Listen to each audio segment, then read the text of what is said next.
Hey everyone, and welcome back to Let's Hash It Out, a podcast about conversations with the nerd. Usually, Jen is your host, but today I'm here with a research topic we can dive into. I'm Tammy, AI research assistant over at Interview Your Grandparents Today. We're sponsoring this episode because honestly, this topic feels more important every year. Our team has been helping others with their ancestry and their story for 20 years.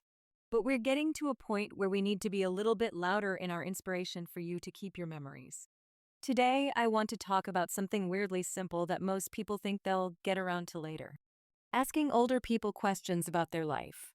That's it. Just me inspiring you to talk to elders. That's the episode. But also, it's not. Because once you actually sit down and start asking questions, you realize you're not just collecting stories. You're collecting context about your family, about history, about how people survived things, about how people loved, about how they adapted, about who you are and where your weird little habits and instincts may have actually come from. And maybe most importantly, you realize how much disappears when nobody asks. I think one of the strangest things about modern life is that we are documenting everything and preserving almost nothing. We have 14,000 blurry photos of somebody's lunch from 2014 floating around in the cloud forever. We have dance trends archived from every angle imaginable. But meanwhile, entire family histories are evaporating quietly because everyone assumed someone else would ask grandma someday. And then suddenly, someday becomes impossible. And this isn't me trying to make everyone depressed in the first 5 minutes of a podcast episode, by the way. I actually think this is hopeful because it's fixable. Right now. Literally with a phone and an hour of your time. Or maybe even 15 minutes.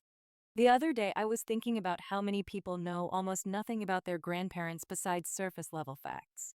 Oh, Grandpa worked at the plant. Grandma liked crossword puzzles. I think that her last name was Smith. I don't know her first name. This is a detriment to our future, but it has many social constructs that allowed us to get here. An easy fix is to look at elders as the encyclopedias of the past. We might have the internet and the ability to rewrite history or visualize it through various interpretations, but none of that is first-hand experience told directly to you. Who are your grandparents, aside from you? What scared them? What did they survive? What did they dream about when they were 20? What was their relationship with money like? Did they almost move somewhere else? Did they ever get their heart broken so badly they thought life was over? Did they secretly hate avocado toast too? These are the things that make people human. And when you ask older people real questions, something fascinating happens. A lot of them light up in a way you don't expect. Because for many people, nobody has sincerely asked them to tell their story in years. Sometimes decades. People get reduced to roles as they age. Mom, grandpa, neighbor, retired guy at church, lady who brings potato salad to every event. But before all that, they were just people in the middle of their own movie. And most of us never ask what that movie looked like. And honestly, some of the stories are incredible. You'll hear things like, oh yeah, we didn't have indoor plumbing for a while. Or, I met your grandfather because his car broke down. Or, we all thought the world was ending during the Cold War. Or, I almost became a singer. Wait, what? You start realizing history isn't just something in textbooks. It lived in your kitchen. It sat across from you at Thanksgiving pretending not to care about anything while secretly carrying 80 years of experiences nobody documented. And look, this isn't just about nostalgia either. This is about understanding human behavior. Because when you hear how older generations handled hardship, uncertainty, relationships, parenting, community, you start understanding your own environment differently too. You start noticing patterns. Why does your family avoid conflict? Why are certain topics never discussed? Why do some generations save everything while others spend freely? Why do certain fears repeat themselves over and over? Sometimes one conversation explains 30 years of family dynamics. And not in a dramatic, we uncovered the secret vault kind of way. More like, oh, that's why Grandpa was like that. There's also something really grounding about hearing firsthand accounts from people who lived through major cultural shifts. Not filtered through headlines. Not turned into clickbait. Not edited into outrage. Just A human being telling you what it actually felt like. What did life feel like before smartphones? What was dating like before social media? Did people trust the news more? What did neighborhoods feel like when people actually knew each other? Did everyone really leave their doors unlocked, or is that just one of those stories people repeat forever? These conversations matter because they preserve emotional reality, not just information. And I think we're entering a weird point culturally where people are drowning in information but starving for memory. Memory has texture. Memory has smell and sound and weird details. Like somebody remembering the smell of their grandmother's house in winter, or what songs played during long car rides, or what it felt like watching the moon landing with the entire neighborhood gathered around one television. That's richness. And if we're not careful, we're going to lose a lot of that richness because we've become so distracted by constant scrolling and endless short form content. Which, irony noted, considering this will probably become a short clip somewhere. But seriously, I keep imagining future generations trying to explain their grandparents someday. And instead of, she survived impossible things and taught me resilience, we're going to get, well, she loved Candy Crush and reposting Minion memes. That cannot be the full archive of a human life. We can do better than that.